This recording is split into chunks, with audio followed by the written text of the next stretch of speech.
نبی اکرم شفیع اعظم دکھے دلوں کا بسم اللہ الرحمن الرحیم نحمدہ ونصلی علی رسولہ الکریم اما بعد۔ گزشتہ ہفتے ہم نے فقہا کے درجات، ان کے طبقات بیان کیے تھے۔ اسی بحث کو ہم دوسرے انداز میں کچھ سمیٹ کر بیان کرتے ہیں۔ دیکھیں، اللہ تعالیٰ نے اجتہاد کو باقی رکھا اور مختلف قسمیں اس کی بنا دیں۔ ایک تو کامل مجتہد ہوتا ہے یا کلی مجتہد ہوتا ہے، جس کو مجتہد مطلق بھی آپ کہہ سکتے ہیں، جس نے مصادر شریعت کو مکمل پڑھ کے سمجھ کے، وہ اصول بھی اس کے اپنے ہوتے ہیں اور فروع اور یعنی کہ جزیات بھی اس کے اپنے ہوتے ہیں۔ اصول بھی خود بناتا ہے، اس کی جزیات بھی خود بناتا ہے۔ جیسے کہ جتنے بھی ائمہ صحابہ کرام ہیں، بڑے بڑے صحابہ کرام ہیں، اور بڑے بڑے تابعین ہیں، ائمہ اربعہ ہیں، اور ان کے علاوہ بھی 30-35 مجتہدین گزرے ہیں۔ دوسری قسم مجتہد فی المذہب۔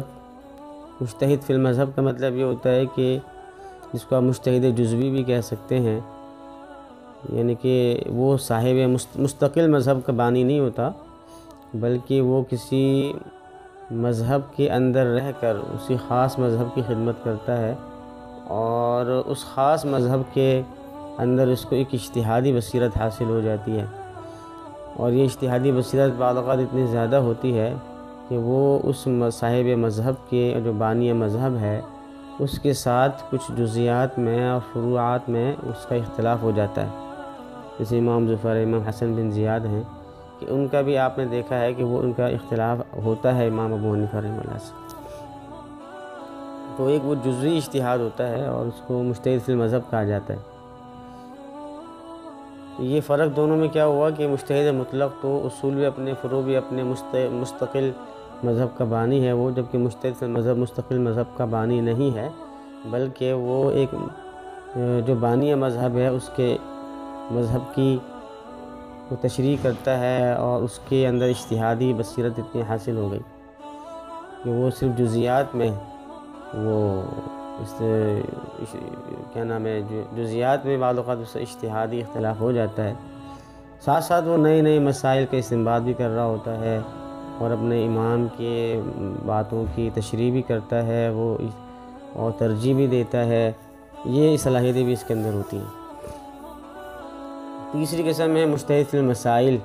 یہ بھی ایک جزوی طرح کا اجتہاد ہوتا ہے، اور یہ بھی مستقل مذہب کا بانی نہیں ہوتا، بلکہ وہ ایک بانی مذہب کی ایک خاص مذہب کی خدمت ہی کر رہا ہوتا ہے۔ لیکن یہ کہ مجتہد فی المذہب اور مجتہد فی المسائل میں یہ اتنا فرق ہے کہ جو مجتہد فی المسائل ہوتا ہے وہ بانی مذہب سے کوئی اختلاف نہیں کر پاتا، وہ بانی مذہب کی اصول و فروع کا مکمل پابند ہوتا ہے۔ البتہ جو نئے نئے مسائل اس کے دور میں پیش آتے ہیں اس میں نیا نیا اجتہاد کرتا ہے اسی اصول و فروع کے اندر رہتے ہوئے، اور امام سے منقول کسی اصول اور فروع میں یا جزئی میں کوئی اختلاف نہیں کرتا۔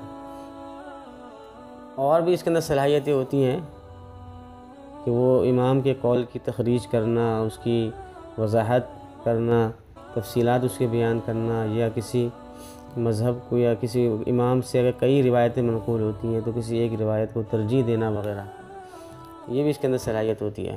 چوتھی قسم ہے اصحاب التخریج۔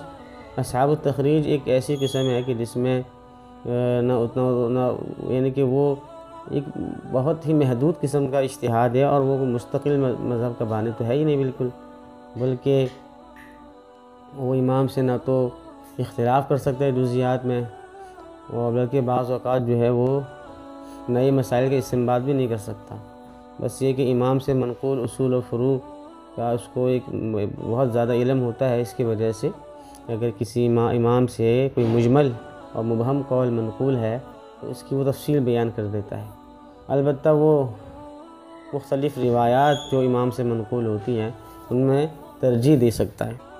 اس کو اصحاب التخریج کہتے ہیں، اصل نام اصحاب التخریج ہے اس کا، البتہ اس کے اندر ترجیح وغیرہ کی صلاحیت بھی ہوتی ہے۔ اس کے بعد قسم آتی ہے اصحاب الترجیح کی۔ اصحاب الترجیح ظاہر ہے وہ بھی ایک خاص مذہب کے اندر رہ کر وہ کام کرتے ہیں، اور ان کے اندر وہ صلاحیتیں نہیں ہوتی کہ وہ نئے مسائل کا استنباط کر سکیں یا پھر مبہم قول کی ابہام کو دور کر سکیں۔ البتہ ایک خصوصیت ان کے اندر یہ ہوتی ہے کہ وہ امام سے منقول روایات میں ترجیح دے سکتے ہیں۔ چھٹی قسم اصحاب التمیز ہے، مطلب یہ ہے کہ جو صحیح، ضعیف، راجح، مرجوح قول میں فرق جانتے ہوں۔ ساتویں قسم مقلدین محض ہے، جن کو جو عام لوگ ہوتے ہیں یا وہ علماء جن کو زیادہ صحیح ضعیف میں زیادہ فرق نہیں معلوم۔ تو یہ 7 قسمیں ہیں جو علامہ ابن کمال پاشا رحمہ اللہ نے فقہ حنفی کے مجتہدین کے بیان کیے ہیں، اور یہی تقسیم دیگر مذاہب کے ائمہ کی بھی ہے۔